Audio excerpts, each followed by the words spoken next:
Now in this session I will explain question number 2, 4 and 5 of exercise 3.5 playing with numbers. Now as you see on the whiteboard what I have done, question number 2, write the missing numbers. So we have to just write all those missing numbers. See, there is no numbers is there. Fine, so we have to fill up the numbers. So let's begin with this one. So 60, you see this 60 is divided into two numbers, that is 6 into 10. 6, you have to understand the pattern. 6 tens are 60. Now 6 is again divided into two numbers. 2 into what is 6? We have to write here. And 10, 5 into what is 10? So we have to write it down. So 5 into what is 10? 5 into 2 is 10, isn't it? 5 2s are 10. The same way 6 tens are 60. So we have written 10 as 5 into 2. So these were the missing number. Same similar thing we have to do with this also. See, this particular circle is empty. So this is 6, isn't it? So you have to understand that which number we have to multiply with 2 to bring 6. So 2 into what is 6? 2 into 3 is 6. So the first answer is 3 and the second answer is 2. So let's move on to sum number 2. Now sum number 2, again we see that 60 has been expanded in the form of some numbers. So we have to just find the combinations of all these numbers. Okay, now what is 10? Now what into what is 10? So which two numbers we have to multiply so that we will get 10? So it is quite easy. 5 into 2 is 10. Now 10 into what is 30? 10 into what? Which number we have to multiply with 10 so that we will get 30? Obviously it is 3. Okay. Now again 30 into what is 60? 30 into what is 30? That is, which number will multiply with 30 to get 60? Obviously it is 2. So these are all the missing numbers, students. Fine. So let's move on to sum number 3. In question number 3, it is a very simple question they have asked. Which factors are not included in the prime factorization of a composite number? So suppose 8. 8 is a composite number. Fine. So we know that first of all what we have to find it out. We have to find the factors of 8. So they have asked which are the factors we do not include in the composite numbers. Normally we'll write 1 and the number itself, because we know that in prime number there is only two factors, 1 and n itself, isn't it? So in composite number we do not use, or do not you can say do not use the two factors which are 1 and the number itself. So 1 into 8 is 8, we all know.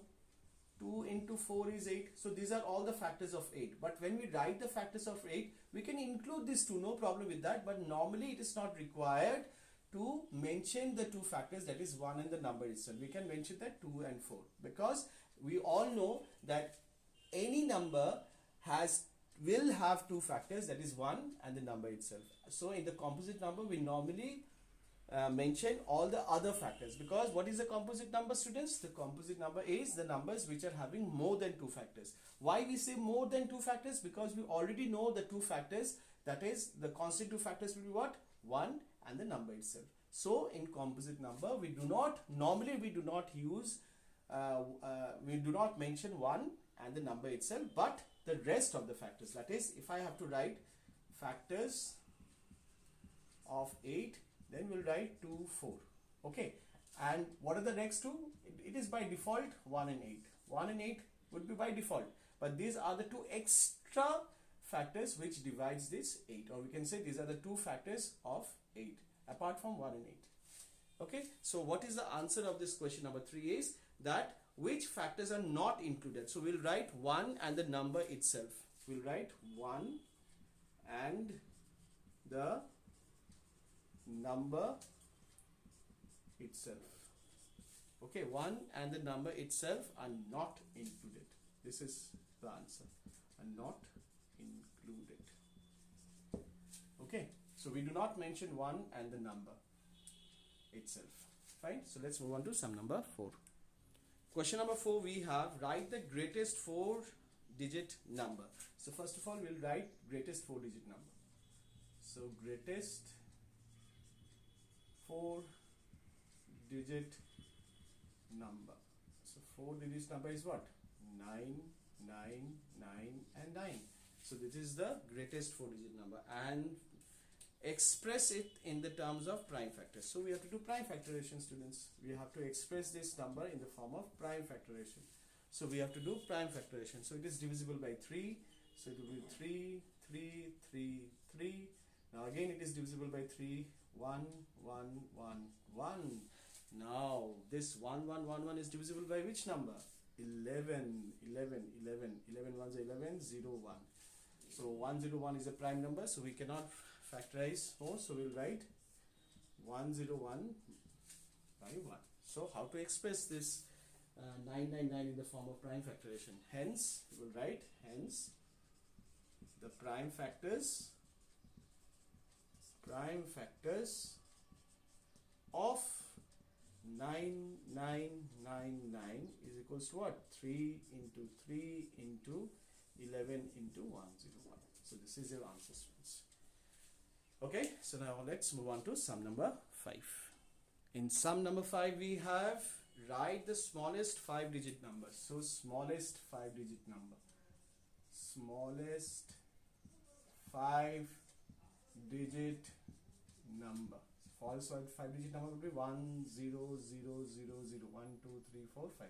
So 10,000 is the smallest 5-digit number, and again we have to express it in the form of prime factors. So again we have to do the prime factorization. Okay, so let's do. That would be 2 5,000s. Again it is divisible by 2. 2500, isn't it?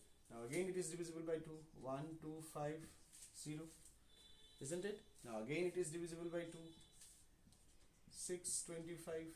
Now this time it is not divisible by 2, not with 3, but it will directly divisible by 5. 5 into 125. 5 25s are 5 5s are and 5 1s are. These are all the prime factors of 10,000.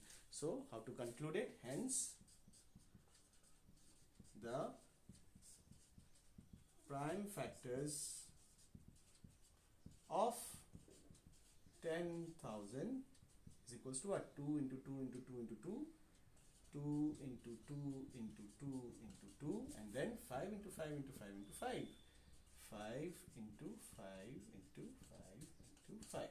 So this is the required solution of question number 5. Okay students, that's it for this session. Thank you.